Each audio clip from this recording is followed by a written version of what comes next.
Bueno, continuando con nuestro libro de El cuento número 13 de Diana Sterfields, vamos a iniciar lo que es el capítulo número 6. Y por fin empezamos. A las 9 en punto del día siguiente, la señorita Winter mandó que me llamaran y fui a reunirme con ella en la biblioteca. De día la estancia era muy diferente. Con los postijos retirados, los altos ventanales dejaban entrar a raudales la luz de un cielo claro. El jardín, todavía empapado por el aguacero de la noche, resplandecía con el sol de la mañana. Las exóticas plantas que descansaban junto a los poyos laterales de las ventanas parecían tocar con sus hojas a sus primas más resistentes, más húmedas, del otro lado del cristal, y los delicados marcos que sujetaban los cristales no parecían más sólidos que las hebras fulgurantes de una tela de araña desplegada entre dos ramas sobre la senda del jardín. La biblioteca propiamente dicha, de aspecto más liviano, más reducido que la noche anterior, semejaba un espejismo en forma de libros, surgido del húmedo jardín invernal. En contraste con el azul claro del cielo y el sol blanquecino, la señorita Winter era toda fuego y calor, una exótica flor de estufa en un invernadero del norte. Esta mañana no había puesto las gafas de sol, pero se había pintado los párpados de color violeta y se los había perfilado con una raya de Kuhls a lo Cleopatra, ribeteados con las mismas pestañas negras y pobladas del día anterior. A la luz del día advertí un detalle que se me había pasado por alto por la noche. A lo largo de la rectísima línea que dividía en dos los rizos cobrizos de la señorita Winter transcurría una raya muy blanca. «Recuerda nuestro trato», comenzó mientras me sentaba en la butaca al otro lado de la chimenea. Introducción, nudo y desenlace. Todo en el orden correcto. Nada de trampas. Nada de adelantarse, nada de preguntas. Me sentía cansada. Una cama extraña en una casa extraña. Además, me había despertado con una melodía monótona y atonal resonó en mi cabeza. Empiece por donde quiera, dije. Empezaré por la introducción, aunque naturalmente la introducción nunca está donde uno cree. Le damos tanta importancia a nuestra propia vida que tendemos a creer que su historia comienza con nuestro nacimiento. Primero no había nada, entonces nací yo. Pero no es así. Las vidas humanas no son pedazos de cuerdas que podemos separar del nudo que forman con otros pedazos de cuerda para enderezarnos. Las familias son tejidos. Resulta imposible tocar una parte sin hacer vibrar el resto. Resulta imposible comprender una parte sin poseer una visión del conjunto. Mi historia no es solo mía. Es la historia de Angel Fields. El pueblo de Angel Fields, la casa de Angel Fields y la propia familia Angel Fields. Jorge y Matilde, sus hijos, Carlos e Isabel, las hijas de Isabel, Emelina y Adelina, su casa, sus vicisitudes, sus miedos y su fantasma. Siempre deberíamos prestar atención a los fantasmas. ¿No cree, señorita Lee? Me lanzó una mirada afilada, pero fingí no verle y continuó. un nacimiento no es, en realidad, una introducción. Nuestra vida, cuando empieza, no es realmente nuestra, sino la continuación de la historia de otro. Pongamos, por ejemplo, mi caso. Viéndome ahora, seguro que piensa que mi nacimiento fue especial, ¿verdad? Acompañado de extraños presagios y atendido por brujas y hadas madrinas. Pues no, ni mucho menos. De hecho, cuando nací no era más que un argumento secundario. Pero, ¿cómo puede conocer esta historia que procede a mi nacimiento? Advierto que se está preguntando, ¿cuáles son mis fuentes? ¿De dónde proviene la información? Bien, ¿de dónde proviene la información en una casa como Angel Fields? De los sirvientes, naturalmente, en especial del ama. No quiero decir que fue ella quien me lo contó todo, si bien es cierto que a veces rememoraba el pasado cuando se sentaba a limpiar la plata y pareció olvidarse de mi presencia mientras hablaba. Fruncía el entrecejo al recordar rumores y chismes que corrían por el pueblo. Sucesos, conversaciones y episodios salían de sus labios y parecían representarse de nuevo sobre la mesa de la cocina. Sin embargo, tarde o temprano, el hilo de la historia la conducía a episodios no aptos para una niña, sobre todo no aptos para mí, y de repente recordaba que yo estaba ahí. Suspendía su relato en mitad de una frase y se ponía a frotar con energía la cubierta, como si así pudiera borrar todo el pasado. Pero en una casa donde los niños no puede haber secretos, donde hay niños no puede haber secretos. Así pues, reconstruí la historia de otra manera. Cuando el ama conversaba con el jardinero frente al té de la mañana, yo aprendía a interpretar los silencios repentinos que interrumpían conversaciones aparentemente inocentes. Fingiendo no notar nada, reparaba en las palabras concretas que les hacían mirarse en silencio, y cuando creían que estaban solos y podían hablar con libertad, en realidad no estaban solos. De esa forma, fui comprendiendo la historia de mis orígenes. Y más tarde, cuando el ama envejeció y se le soltó la lengua, sus divagaciones confirmaron la historia que yo había estado tratando de adivinar.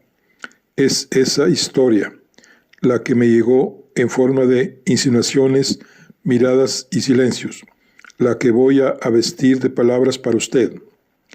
La señorita Winter se agarró la garganta preparándose para comenzar. Isabella Angel Fields era extraña. La voz pareció abandonarla y, sorprendida, guardó silencio. Cuando habló de nuevo, su tono fue cauto. Isabella Angel Fields nació durante una tormenta. Otra vez la brusca pérdida de voz. Tan acostumbrada estaba la señorita Winter a esconder la verdad que se le había atrofiado en su interior. Hizo un comienzo fallido, luego otro. No obstante, como un músico de talento que después de años sin tocar toma de nuevo su instrumento, finalmente se abrió camino. Me contó la historia de Isabella y Charlie. Isabella Angel Fields era extraña. Isabella Angel Fields nació durante una tormenta. Es imposible saber si estos dos hechos guardan relación. No obstante, cuando 25 años después Isabella se marchó de casa por segunda vez, los vecinos echaron la vista atrás y recordaron la interminable lluvia que cayó el día de su nacimiento.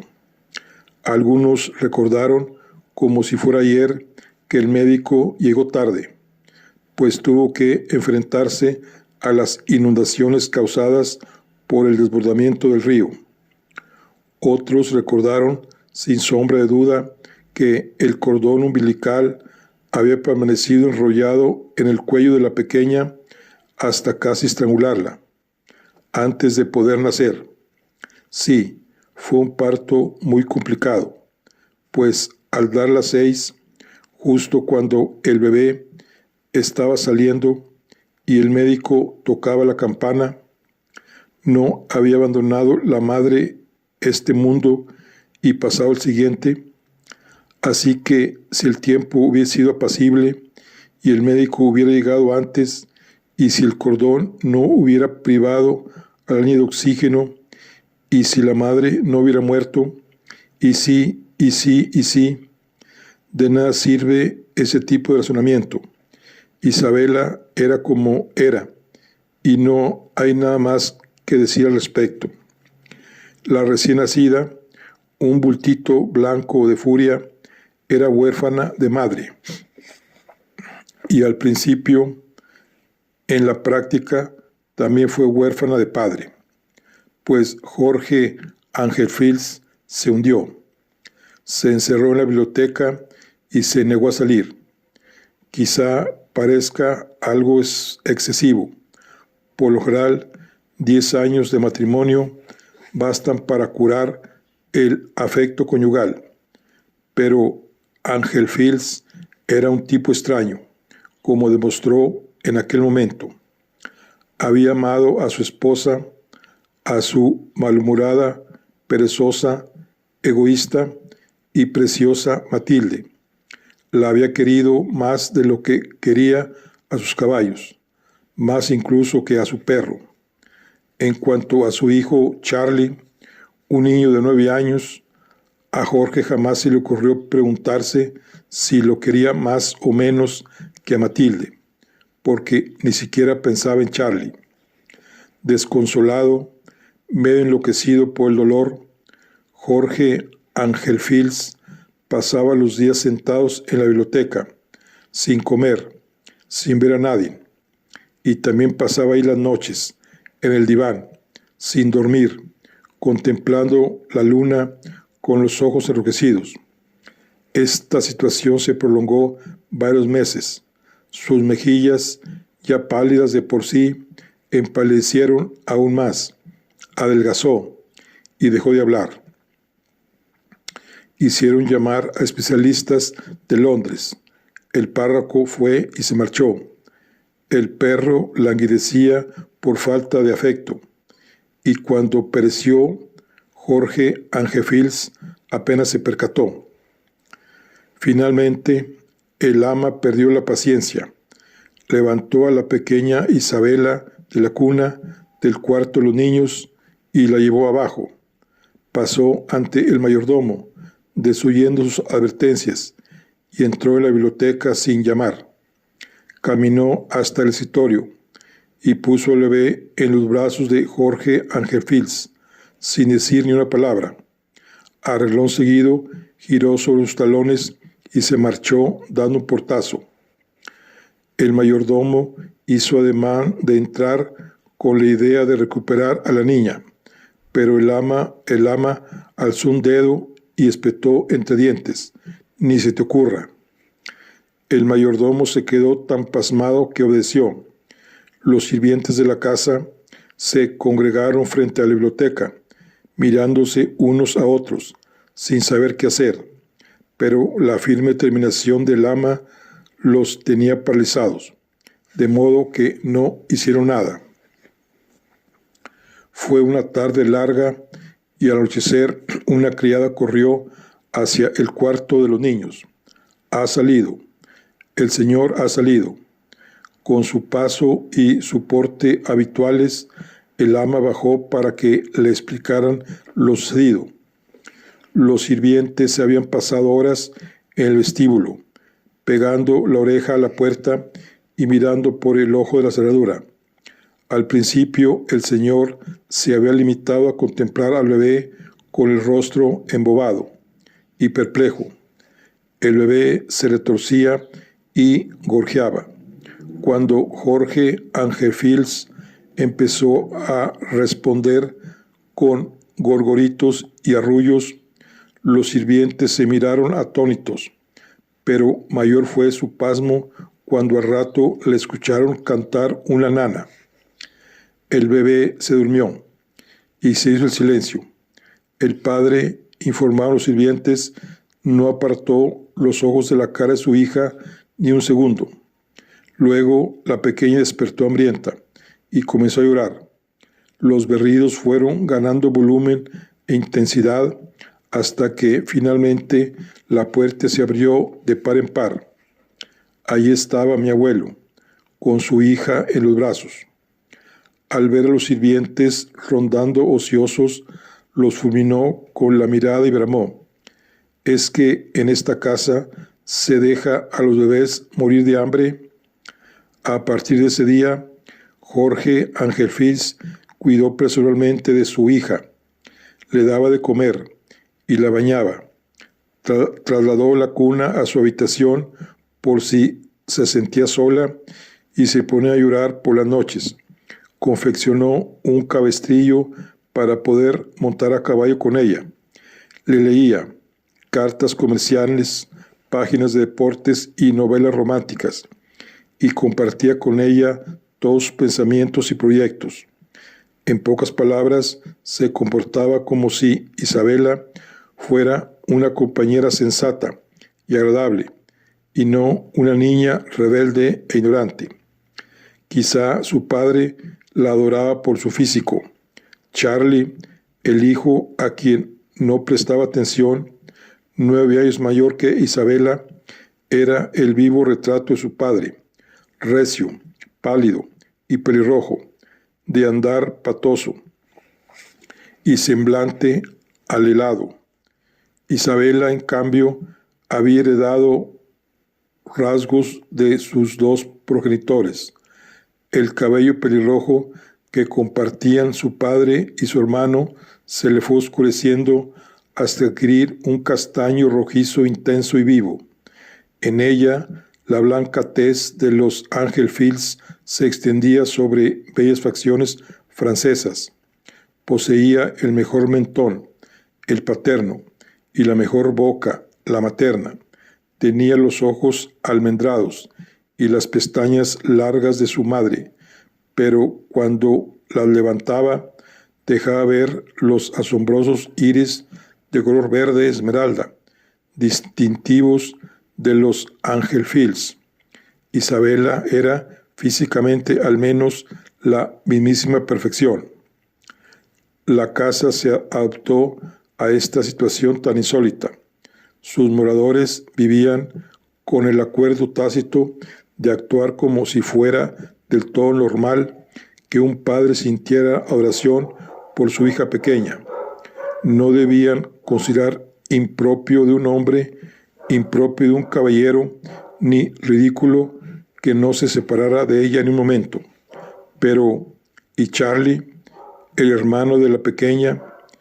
Charlie era un muchacho corto de entendederas, que no dejaba de dar vueltas a su cuarto, obsesiones, y era imposible enseñarle cosas nuevas, o que pensara con lógica. Hacía caso omiso del bebé, y agradecía los cambios que su llegada había supuesto en el funcionamiento de la casa. Antes de Isabela, había tenido 2 padres, a quienes el ama podía informar de su mala conducta, 2 padres cuyas reacciones eran difíciles de prever. Su madre le había impuesto una disciplina contradictoria. Unas veces lo susurraba por su mal comportamiento, y otras simplemente se reía. Su padre, aunque severo, era tan despistado que solía olvidar los castigos que le había impuesto. No obstante, cuando se encontraba con el muchacho, le asaltaba la vaga sensación de que podía haber una fechoría que enmendar, y le propinaba una zurra pensando que, si no la merecía en ese momento, bien valdría para la próxima ocasión. Eso enseñó al muchacho una buena lección. No debía cruzarse con su padre. Con la llegada de la niña Isabela, todo eso cambió. Mamá ya no estaba y papá era como si no estuviese, demasiado ocupado con su pequeña Isabela para interesarse por las quejas histéricas de las criadas sobre ratones cocinados con el asado del domingo o alfileres hundidos en el jabón por manos malintencionadas. Charlie podía hacer lo que le viniera en gana, y lo que más le tentaba era arrancar tablas de los escalones del desván y observar cómo las criadas tropezaban y se torcían el tobillo. El ama podía regañarle, pero a fin de cuentas solo era el ama, y en esa nueva vida de libertad, Charlie podía mutilar y herir cuanto le apeteciera con la certeza de que saldría impune. Dicen que la conducta congruente en los adultos es buena para los niños, pero asimismo la desatención congruente decididamente sentaba bien a ese niño, porque durante esos primeros años, siendo medio huérfano, Charlie Angel Fields fue muy feliz. La adoración de Jorge Angel Fields por su hija superó todas las pruebas que un hijo es capaz de imponer a un padre. Cuando Isabela comenzó a hablar, Jorge descubrió que era una superdotada, un auténtico oráculo, así que empezó a consultárselo todo, hasta que la casa acabó funcionando según los caprichos de una niña de 3 años. Recibían pocas visitas, que todavía se redujeron más cuando la casa pasó de la excentricidad al caos. Después, los sirvientes empezaron a comentar sus quejas entre ellos. El mayordomo se marchó antes de que la hija cumpliera 2 años. La cocinera soportó 1 año más. Los irregulares horarios de comidas que exigía la niña, y finalmente llegó el día en que también ella se despidió. Cuando se marchó, se llevó a la pinche, de manera que al final la responsabilidad de garantizar el suministro de bizcochos y jalea a horas extrañas del día recayó en el ama. Las criadas no se sentían en la obligación de realizar sus tareas. Opinaban, no sin razón, que sus reducidos sueldos a duras penas compensaban los cortes y los moretones, las torceduras de tobillos y las descomposiciones de estómago que padecían como consecuencia de los sádicos experimentos de Charlie. Se marcharon. Fueron reemplazadas por una sucesión de empleados por horas, ninguna de las cuales duró demasiado, hasta que al final incluso se prescindió de ellas. Al cumplir Isabela los 5 años, la casa había quedado reducida a Jorge Angel Fields, los 2 niños, el ama, el jardinero y el guardabosques. El perro había muerto, y los gatos, temerosos de Charlie, vivían fuera de la casa y se refugiaban en el cobertizo del jardinero cuando el frío arreciaba. Sí, Jorge Angel Fields reparaba en su aislamiento, en la mugre en que vivían, no lamentaba. Tenía a Isabela y era feliz. Quien sí echaba de menos a los sirvientes era Charlie. Sin ellos, carecía de sujetos para hacer sus experimentos. Buscando a alguien a quien hacer daño, su mirada se posó, como estaba destinado, a suceder tarde o temprano, en su hermana. Charlie no podía hacerla llorar, en presencia de su padre, y dado que Isabela rara vez se separaba de él, se enfrentaba a un problema: cómo alejarla de ahí con un señuelo, susurrándole promesas de algo mágico y sorprendente.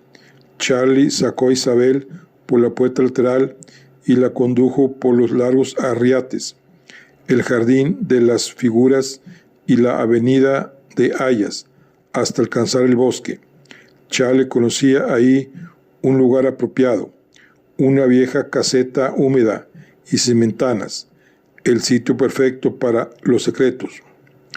Lo que Charlie buscaba era una víctima, y su hermana, que caminaba detrás de él más a menudo, más joven y débil, debió de parecerle idónea. Pero ella era extraña e inteligente, así que las cosas no sucedieron exactamente como él esperaba. Charlie le subió la manga a su hermana y le pasó un trozo de alambre naranja por el óxido a lo largo de la parte interna del antebrazo. Isabela miró fijamente las gotas rojas que brotaban de la línea morada de sus venas y levantó la vista hacia su hermano. Tenía los ojos verdes muy abiertos por la sorpresa y por algo cercano al placer,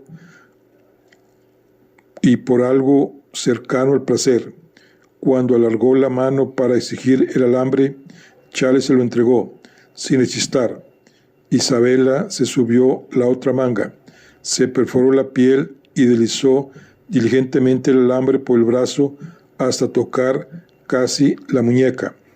Como su corte era más profundo que el que le había hecho su hermano, la sangre brotó al instante y empezó a correr. Isabela dejó escapar un suspiro de satisfacción, contemplándola, y acto seguido la chupó con la lengua. Devolvió el alambre a su hermano y le indicó con un gesto que se subiera la manga. Charlie estaba perplejo, pero se clavó el alambre en el brazo porque ella así lo deseaba, y rió mientras notaba el dolor. En lugar de una víctima, Charlie había dado con la más extraña de las cómplices.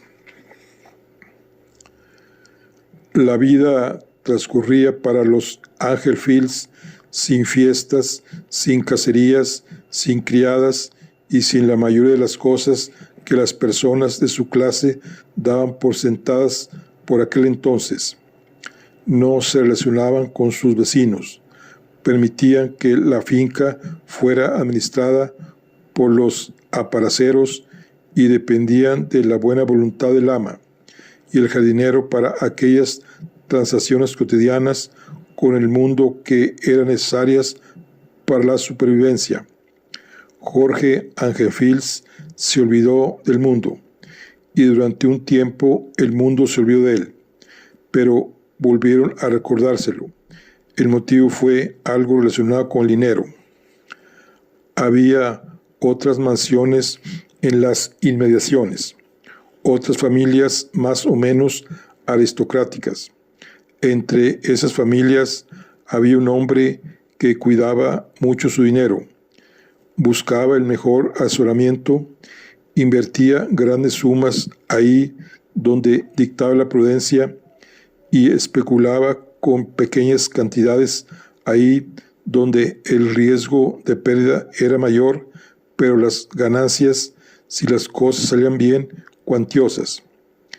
En un determinado momento perdió todas las ganancias, todas las grandes sumas, y aunque las pequeñas subieron, si bien moderadamente, se vio en apuros. Para colmo, tenía un hijo holgazán y despilfarrador, y una hija de ojos saltones y tobillos gruesos. Tenía que hacer algo. Jorge Angelfields nunca veía a nadie, por consiguiente, nadie le ofrecía consejos financieros. Cuando su abogado le enviaba alguna recomendación, la desoía, y cuando su banco le enviaba alguna carta, no la contestaba. En consecuencia, el dinero de los Angelfields en lugar de menguar a fuerza de perseguir un negocio tras otro, holgazaneaba en la cámara acorazada del banco y solo hacía que aumentar. Todo se sabe, y más si se trata de dinero. La voz corrió. Jorge Angefils no tenía un hijo. Preguntó la esposa del vecino al borde de la ruina. ¿Qué edad tendrá ahora? 26. Y si el hijo no puede ser para su Sibila, ¿por qué no la muchacha para Ronaldo? Se preguntó. Ya casi debía de estar en edad de casarse, y de todos era sabido que el padre la adoraba. No iría con las manos vacías. Un tiempo agradable para una merienda al aire libre, dijo, y su esposo, como suele suceder con los maridos, no vio la relación. La invitación languideció durante 2 semanas en la repisa de la ventana del salón, y habría permanecido ahí hasta que el sol se hubiera comido el color de la tinta de no haber sido por Isabela. Una tarde, sin saber qué hacer, bajó al salón, resopló de aburrimiento, cogió la carta y la abrió. ¿Qué es?, preguntó Charlie. Una invitación, respondió ella, para una merienda al aire libre. ¿Una merienda al aire libre? Charlie pensó. Le parecía extraño, pero se encogió de hombros y lo olvidó. Isabela se levantó y caminó hasta la puerta. ¿A dónde vas? A mi cuarto. Charlie hizo ademán de seguirla, pero ella le detuvo. Déjame tranquila, dijo. No me apetece.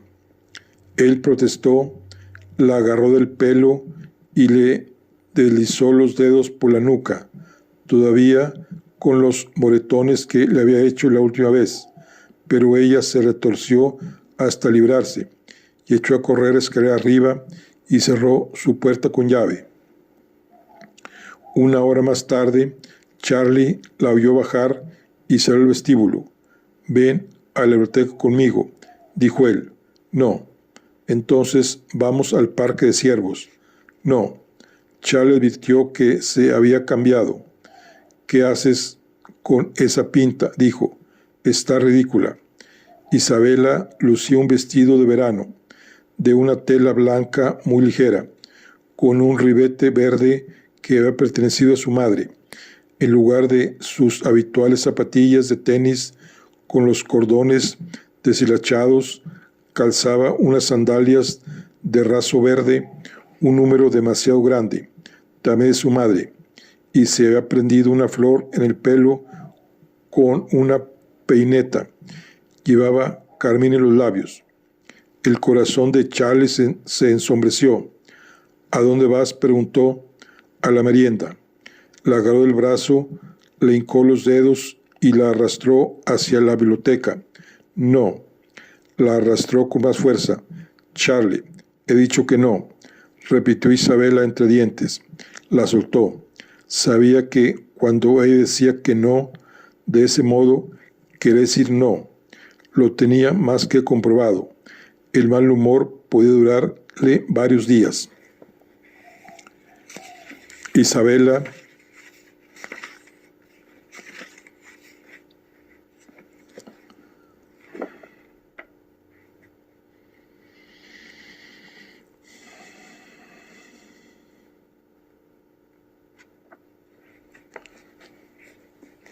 se volvió y abrió la puerta.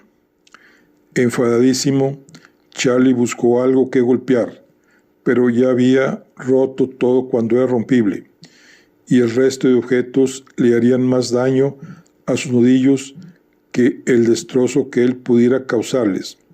Relajó los puños, cruzó la puerta y siguió a Isabela hasta la merienda al aire libre. De lejos, la juventud reunida a orillas del lago formaba un bonito cuadro, con sus vestidos de verano y sus camisas blancas. Las copas que sostenían en la mano contenían un líquido que centellaba con la luz del sol, y la hierba que pisaba parecían parecía tan suave que imitaba a caminar, descalzo por ella. Pero lo cierto era que los invitados estaban asfixiándose bajo sus ropas, que el champán estaba caliente y que si alguien hubiera tenido la ocurrencia de descalzarse, habría pisado excrementos de oca. Aún así, estaban dispuestos a fingir alegría con la esperanza de que su actuación terminara siendo real. Un joven, algo separado de la multitud, vislumbró movimiento cerca de la casa. Una chica con un atuendo extraño, acompañada de un hombre con pinta de pelmazo. Había algo especial en ella. El joven no rió. El chiste de su compañero. Este se volvió para ver qué era eso que había traído su atención, y también cayó. Un grupo de chicas, siempre pendientes de los movimientos de los muchachos, incluso cuando los tenían detrás, se volvieron para conocer la causa del repentino silencio. A partir de ahí, por una suerte de efecto dominó, todos los comensales se volvieron hacia los recién llegados y enmudecieron al verlos. Por la vasta extensión de césped avanzaba Isabela. Llegó hasta el grupo. Este se abrió para ella como el mar se abrió para Moisés, e Isabela caminó directamente por el centro hasta la orilla del lago. Se detuvo sobre una piedra lisa que despuntaba por encima del agua. Alguien se acercó a ella con una copa y una botella, pero Isabela lo rechazó con un gesto de la mano. El sol pegaba fuerte. El paseo había sido largo y haría falta algo más que champán para refrescarla. Se quitó los zapatos, los colgó en un árbol y extendiendo los brazos se dejó caer en el agua. La multitud soltó un gritito ahogado y cuando Isabela emergió a la superficie con el agua corriéndole por la silueta de una forma que recordaba al nacimiento de Venus, soltó otro gritito. Esa zambullida fue otra de las cosas que la gente recordó años más tarde, cuando Isabela se marchó de casa por segunda vez. La gente recordó y meneó la cabeza con una mezcla de lástima y desaprobación. La muchacha siempre había sido así, pero aquel día en concreto los invitados lo atribuyeron a su espíritu alegre y se lo agradecieron. Sin ayuda de nadie, Isabela animó la fiesta. Uno de los jóvenes, el más osado, rubio y con una risa llamativa, se descalzó, se quitó la corbata y se tiró al lago. 3 de sus amigos siguieron su ejemplo. En un abrir y cerrar de ojos, todos los muchachos estaban en el agua buceando, llamando a los demás, gritando y rivalizando en saltos y zambullidas. Las chicas reaccionaron con rapidez y comprendieron que solo tenían un camino. Colgaron sus sandalias en las ramas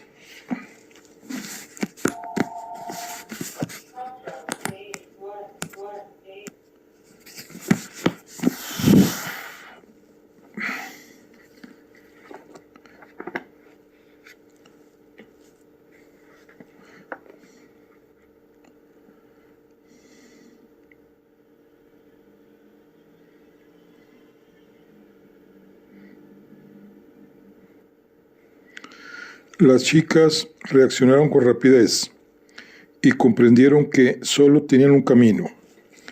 Colgaron sus sandalias de las ramas, pusieron sus caras más animadas y se tiraron al agua lanzando gritos que esperaban sonaran desinhibidos, en tanto que hacían todo lo posible por impedir que se les mojara el pelo. Sus esfuerzos fueron en vano. Los hombres solo tenían ojos para Isabela. Charlie no imitó a su hermana lanzándose al agua, sino que se mantuvo algo alejado y se dedicó a observar. Pelirrojo y blanco de piel, era un hombre hecho para la lluvia y los pasatiempos de interior. Tenía la cara sonrosada por el sol, y el sudor que le caía de la frente le irritaba los ojos, pero apenas parpadeaba. No quería apartar sus ojos de Isabela. Cuántas horas habían pasado cuando volvió a encontrarse con ella, le pareció una eternidad. Animada por la presencia de Isabela, la merienda se había alargado mucho más de lo previsto. No obstante, los invitados tenían la sensación de que el tiempo había pasado volando, y de haber podido se habrán quedado un poco más. La fiesta terminó con la consolación de que se celebrarían más meriendas, con promesas de otras invitaciones y con besos húmedos. Cuando Charlie se acercó, Isabela tenía la americana de un muchacho sobre los hombros y al joven en cuestión en el bolsillo. No muy lejos merodeaban una chica que no estaba segura de si su presencia sería bienvenida. Aunque regordeta, feucha y mujer, el gran parecido que guardaba con el joven evidenciaba que era su hermana. «Nos vamos», dijo bruscamente Charlie a su hermana, Isabela. «Tan pronto había pensado que podríamos dar un paseo».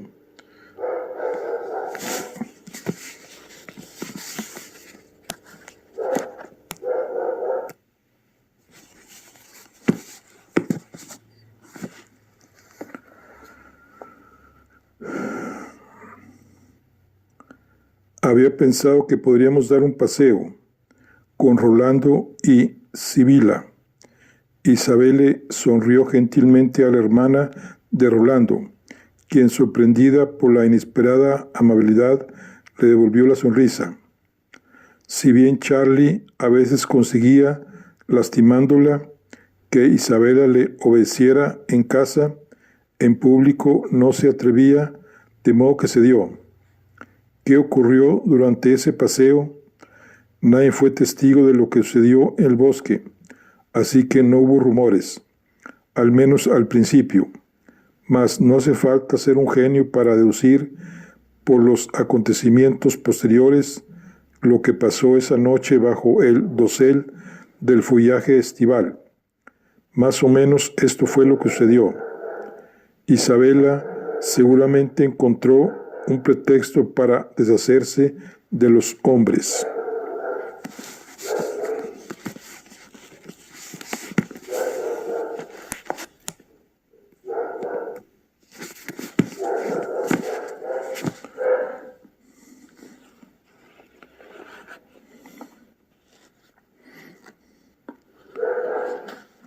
Isabela seguramente encontró un pretexto para deshacerse de los hombres.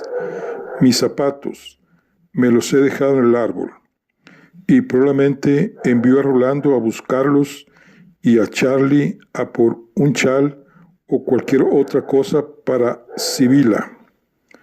Las muchachas se sentaron sobre el suelo mullido, ausentes los hombres, y ya en la creciente oscuridad comenzaron a esperarlos. Adormiladas por el champán, aspirando los restos de calor del sol y con estos el principio de algo más oscuro, el bosque y la noche. El calor que desprendían sus cuerpos fue evaporando la humedad de los vestidos, y a medida que se secaban, los pliegues de la tela se iban separando de la carne y les hacían cosquillas. Isabela sabía lo que quería: tiempo a solas con Rolando, pero para conseguirlo tenía que deshacerse de su hermano. Empezó a hablar mientras se recostaba en un árbol. «Y dime, ¿quién es tu pretendiente?» «La verdad es que no tengo pretendiente», reconoció Sibila. «Pues deberías tener uno». Isabela se tendió sobre un costado, cogió la hoja liviana de un helecho y se la pasó por los labios. Luego la deslizó por los labios de su compañera. «Hace cosquillas», murmuró Sibila. Isabela lo hizo de nuevo. Sibila sonrió. Tenía los ojos entornados y no detuvo a Isabela cuando le deslizó la suave hoja por el cuerpo y el escote del vestido, prestando especial atención a la ondulación de sus senos. Sibila dejó escapar una risita un poco gangosa. Cuando la hoja descendió hasta la cintura y siguió bajando, Sibila abrió los ojos. «Has parado», protestó.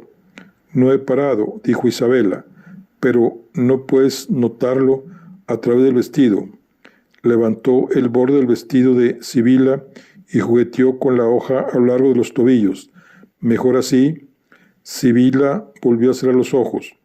Desde su tobillo, algo grueso, la pluma verde se abrió paso hasta su contundente rodilla. Un murmullo nasal escapó de los labios de Sibila, aunque no se retorció hasta que la hoja le alcanzó la frontera de los muslos, y suspiró, hasta que Isabela sustituyó la hoja por sus delicados dedos. Isabela no apartó ni una sola vez su mirada afilada del rostro de la muchacha, y cuando los párpados de Sibila mostraron el primer indicio de un parpadeo, retiró la mano. «Lo que necesitas, en realidad», dijo con toda naturalidad, «es un pretendiente». Arrancada contra su voluntad de su éxtasis inconcluso, Sibila la miró sin entender. Por las cosquillas tuvo que explicarle a Isabela: «Es mucho mejor que con un pretendiente». Y cuando Sibila preguntó a su nueva amiga: «¿Cómo lo sabes?», Isabela tenía la respuesta preparada: «Por Charlie».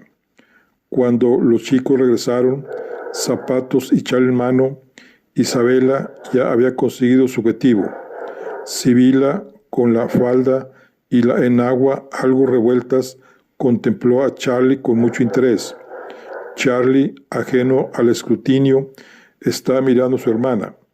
«¿Te has dado cuenta de cuánto se parecen Isabela y Sibila?», preguntó despreocupadamente Isabela. Charlie la fulminó con la mirada. «Me refiero a cómo suenan los dos nombres. Son casi intercambiables. ¿No crees?». Lanzó una mirada afilada a su hermano, obligándole a comprender. «Rolando y yo vamos a caminar un poco más, pero Sibila está cansada. Quédate con ella». Isabela cogió a Rolando el brazo. Charlie miró fijamente a Sibila y reparó en el desorden de su vestido. Ella le miró a su vez. Tenía los ojos como platos y la boca ligeramente abierta. Cuando Charlie se volvió hacia Isabela, ya había desaparecido. Desde la oscuridad solo llegaba su risa y el murmullo que quedó de la voz de Rolando. Se desquitaría más tarde. Juró que le haría pagar por eso 1000 veces. Entre tanto, tenía que deshogarse de algún modo. Se volvió hacia Sibila. El verano fue una sucesión de meriendas al aire libre, y para Charlie fue una sucesión de Sibilas, pero para Isabel solo hubo un Ronaldo. Cada día burlaba la vigilancia de Charlie, escapaba de sus garras y desaparecía con su bicicleta. Él nunca conseguía averiguar dónde se encontraba la pareja.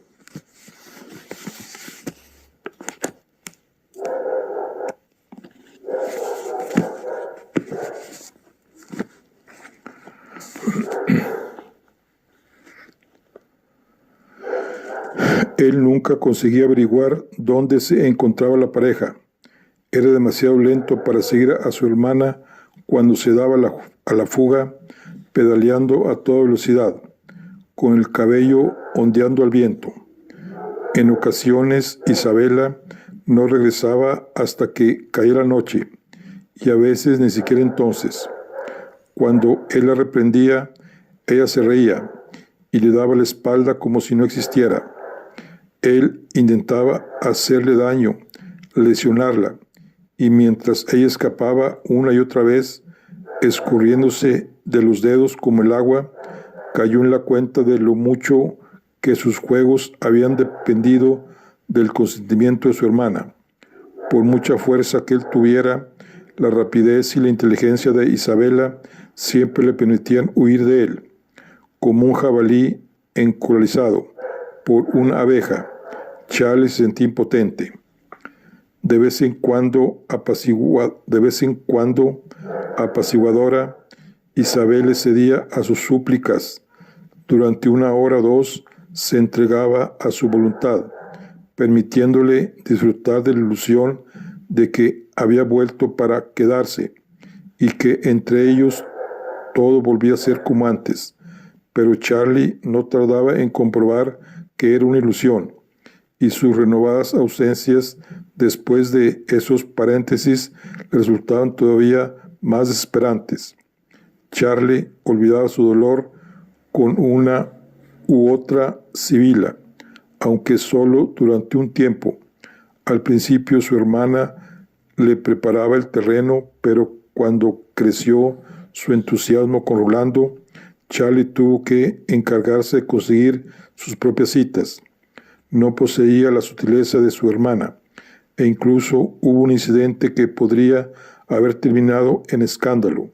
Isabela, indignada, le dijo que si así era como pensaba comportarse, tendría que buscarse otra clase de mujeres. Entonces Charlie pasó de las hijas de pequeños aristócratas a las hijas de herreros, granjeros y guardabosques. Personalmente no notaba la diferencia, pero por lo menos a la gente parecía importarle menos. Aunque frecuentes, esos momentos de olvido eran breves. Los ojos espantados, los brazos magullados, los muslos ensangrentados eran borrados de su memoria en cuanto se volvía. Nada rozaba siquiera la gran pasión de su vida, su amor por Isabela. Una mañana, hacia el final del verano, Isabela pasó las hojas en blanco de su diario y contó los días. Cerró el libro y lo devolvió al cajón con aire pensativo. Cuando lo decidió, bajó al estudio de su padre. Su padre levantó la vista. Isabela se alegraba al verla. Desde que había empezado a salir con tanta frecuencia, se sentía muy complacido cuando lo buscaba de ese modo. Querido papá, Isabela sonrió. Él percibió un destello extraño en sus ojos. ¿Estás tramando algo? Ella deslizó la mirada hasta un recodo del techo y sonrió. Sin desviar los ojos de ese oscuro recodo, comunicó a su padre que se marchaba. Al principio apenas entendió lo que su hija le había dicho. Notó un pulso palpitante en los oídos. Se le nubló la vista. Cerró los ojos, pero dentro de su cabeza solo había volcanes, lluvias de meteoritos y explosiones. Cuando las llamas se extinguieron y en su mundo interior ya no quedó nada salvo un paisaje arrasado y mudo, abrió los ojos. ¿Qué le había hecho? En su mano había un mechón de pelo con un pedazo de piel sanguinolenta en un extremo. Isabela estaba de espaldas a la puerta, con las manos detrás del cuerpo, un hermoso ojo verde inyectado de sangre, una mejilla enrojecida y ligeramente hinchada.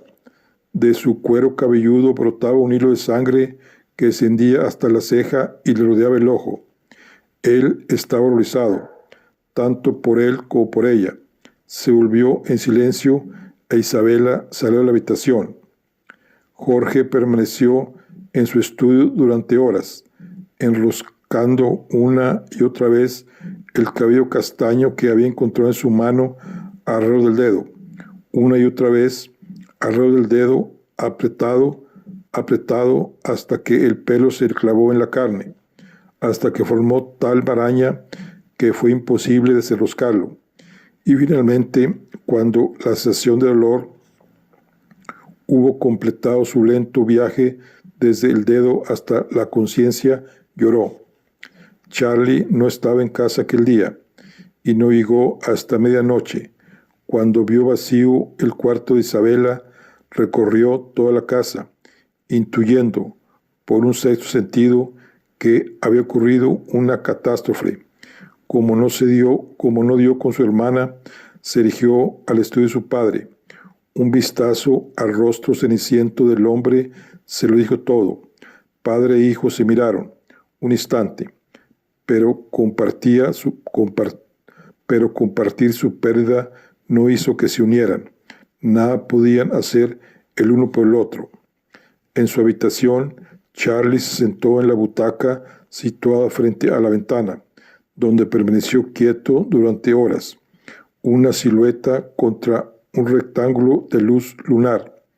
En determinado momento abrió un cajón, cogió el revólver que había conseguido mediante extorsión de un cazador furtivo de la zona y se lo llevó a la sien en 2 o 3 ocasiones, pero la fuerza de la gravedad lo devolvió al regazo en cada ocasión. A las 4 de la madrugada guardó el revólver y cogió la larga aguja que había robado del costurero del ama hacía 10 años y al que tantos usos había dado desde entonces. Se levantó la pernera del pantalón, bajó el calcetín y se hizo una nueva punción en la piel. Los hombros le temblaban, pero su mano se mantuvo firme mientras en la tibia grababa una única palabra: Isabela. En ese momento, Isabela llevaba muchas horas ausente. Había regresado a su cuarto y había salido minutos después tomando la escalera que bajaba a la cocina. Tras darle al ama un abrazo extraño, fuerte, inusitado en ella, se escurrió por la puerta lateral y echó a correr por el huerto hasta la puerta del jardín abierta en un muro de piedra. La vista del ama había ido empeorando con el tiempo, pero había desarrollado la capacidad de captar los movimientos de la gente, detectando las vibraciones en el aire, y durante un brevísimo instante, antes de cerrar la puerta del jardín tras sí, tuvo la impresión de que Isabel titubeaba. Cuando Jorge Ángel Fils comprendió que Isabela se había marchado, se metió en su biblioteca y cerró la puerta con llave. No aceptó comidas ni visitas. A esas alturas ya solo iban a verlo el párroco y el médico, pero los echó con cajas destempladas. Dígale a su Dios que puede irse al infierno y deje a ese animal herido morir en paz. Fue cuando obtuvieron como bienvenida. Cuando ambos regresaron unos días más tarde, llamaron al jardinero para que echara la puerta abajo. Jorge Ángel Fils había muerto. Bastó un breve examen para determinar que el hombre había fallecido de una septicemia causada por el aro de cabello humano que tenía profundamente incrustado en la carne del dedo anular. Charlie no murió, aunque no comprendía cómo podía seguir vivo. Se pasaba el día deambulando por la casa. Dibujó en el polvo una senda de pisadas y la recorría cada día, empezando con el pie superior y terminando en la planta baja. Los dormitorios del desván vacíos desde hacía años, las dependencias de la servidumbre, las habitaciones de la familia, el estudio, la biblioteca, la sala de música, el salón de cocina. Su búsqueda era inquieta, interminable, desesperanzada. De noche salía a vagar por la finca. Las piernas lo empujaban incansablemente hacia adelante, hacia adelante, hacia adelante.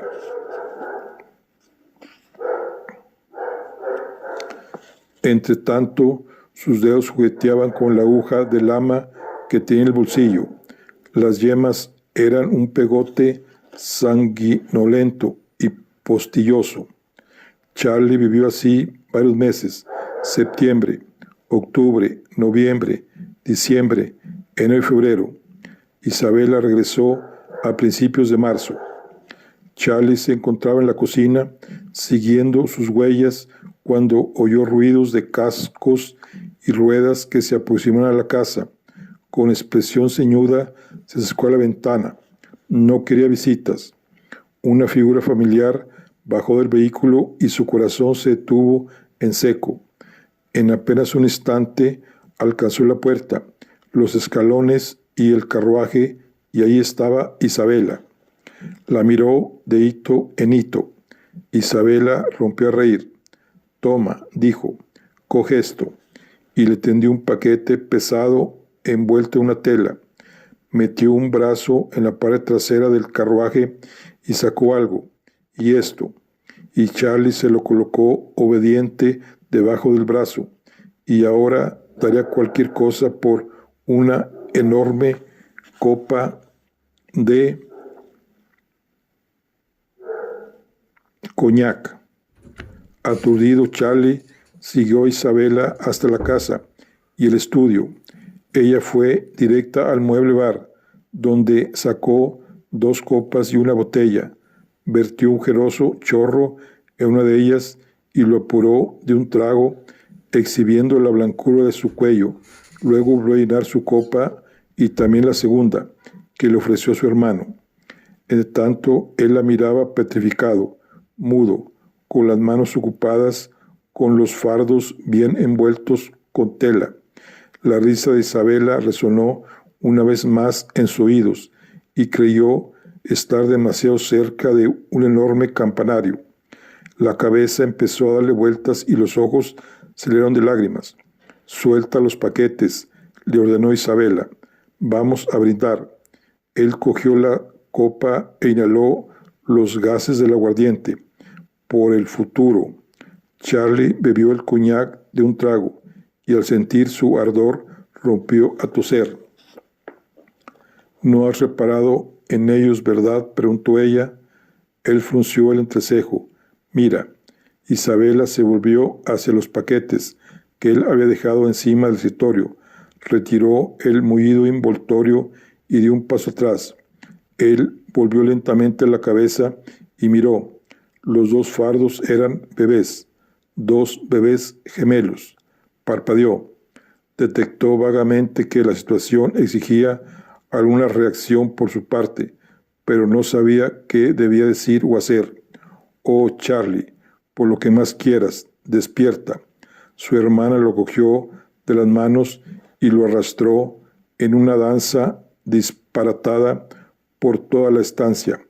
Le hizo dar vueltas y más vueltas hasta que el movimiento empezó a despejar la cabeza. Cuando se detuvieron, Isabela le tomó la cara entre las manos y habló. «Rolando ha muerto. Charlie, ahora estamos solos tú y yo. ¿Comprendes?». Él asintió. «Bien, veamos, ¿dónde está papá?». Cuando Charlie se lo dijo, Isabela enloqueció. El ama, que salió de la cocina al oír los chillidos, la acostó en su antiguo dormitorio. Cuando finalmente se calmó, le preguntó: «¿Cómo se llaman los bebés?». «March», respondió Isabela. Pero el ama ya lo sabía. La noticia de la boda le había llegado hacía unos meses, y también la del parto, aunque no le había hecho falta contar los meses con los dedos, lo hizo de todos modos y apretó los labios. Se enteró de que Rolando había muerto de neumonía hacía unas semanas. Asimismo sabía que el señor y la señora March, destrozados por la muerte de su único hijo varón y espantados por la demencial indiferencia de su nueva nuera evitaban caídamente a Isabela y a sus hijas, deseando solo llorar la pérdida de Rolando. Me refiero a sus nombres de pila: Adelines y Emelinda, Adeline y Emelines, respondió Isabela somnolienta. ¿Y cómo las distingues? Antes de poder contestar, la niña viuda cayó dormida, mientras soñaba en su antigua cama, olvidados ya su aventura y su marido, recuperó su nombre de soltera. Cuando despertara por las mañanas, sentiría que su matrimonio no había existido y vería a las pequeñas no como hijas suyas. No tenía instinto maternal alguno, sino como meros espíritus de la casa. Las pequeñas también dormían. En la cocina, el ama y el jardinero se inclinaron sobre sus caritas suaves y pálidas, hablando en voz baja. ¿Quién es quién?, preguntó él. No lo sé. Las observaron, cada uno a un lado de la vieja cuna, dos pares de pestañas como medias lunas, dos bocas fruncidas, dos cabezas sedosas. Uno de los bebés agitó ligeramente las pestañas y entreabrió un ojo. El jardinero y el ama contuvieron la respiración, pero el ojo volvió a cerrarse y el bebé siguió durmiendo. Quizá esta sea Adeline, susurró el ama. De un cajón sacó un paño de cocina de rayas y cortó varias tiras. Con ellas hizo 2 trenzas. Ató la roja a la muñeca del bebé que se había movido y la blanca a la muñeca del que permanecía quieto. Ama de llaves y jardinero, cada uno con una mano sobre la cuna, continuaron contemplándolas, hasta que el ama volvió su rostro satisfecho y tierno hacia el jardinero y habló de nuevo. 2 bebés. Hay que ver, digo, a nuestra edad.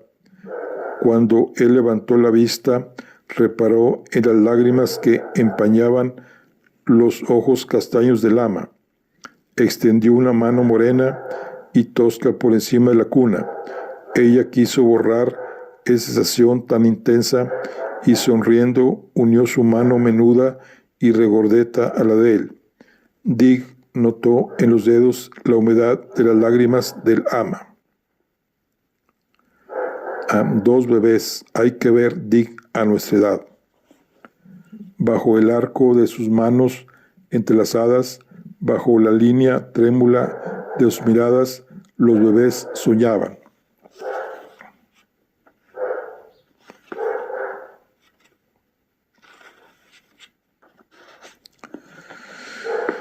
Cuando terminé de transcribir la historia de Isabela y Charlie, era muy tarde. El cielo estaba oscuro y la casa estaba en silencio. Durante toda la tarde y parte de la noche había permanecido inclinada sobre mi escritorio, siguiendo de nuevo la narración de esa historia mientras mi lápiz escribía un renglón tras otro a su dictado. Un texto apretado atestaba mis folios, el torrente de palabras de la propia señorita Winter. De vez en cuando mi mano se deslizaba hacia la izquierda y anotaba algo en el margen izquierdo cuando su tono de voz o un gesto suyo constituía un elemento más del relato. Aparté la última hoja, solté el lápiz y estiré y ungí mis doloridos dedos. Durante horas la voz de la señorita Winter había evocado otro mundo, había hecho revivir a los muertos para mí, y mientras la escuchaba, yo no había visto nada salvo la función de marionetas que sus palabras iban representando. Pero cuando su voz dejó de sonar en mi cabeza, su imagen siguió presente y me acordé del gato gris que había aparecido en su regazo como por arte de magia. Sentado en silencio bajo las caricias de la señora Winter, me había mirado fijamente con sus redondos ojos amarillos. Si veía mis fantasmas, si veía mis secretos, no parecía perturbarle en lo más mínimo. Se limitaba a parpadear y seguía mirándome con indiferencia. ¿Cómo se llama?, le había preguntado. Sombra, respondió distraídamente la señora Winter. Al fin, en la cama, apagué la luz y cerré los ojos. Todavía podía notar el lugar de la yema del dedo donde el lápiz me había hecho una estría en la piel. El nudo que se había formado en mi hombro derecho mientras escribía se resistía a deshacerse. Aunque reinaba la oscuridad y tenía los ojos cerrados, continué viendo una hoja de papel escrita con renglones de mi propia letra con amplios márgenes a los lados. El margen derecho atrajo mi atención, intacto, inmaculado de un banco deslumbrante. Los ojos me escocieron al mirarla. Era la columna reservada a mis comentarios, observaciones y preguntas.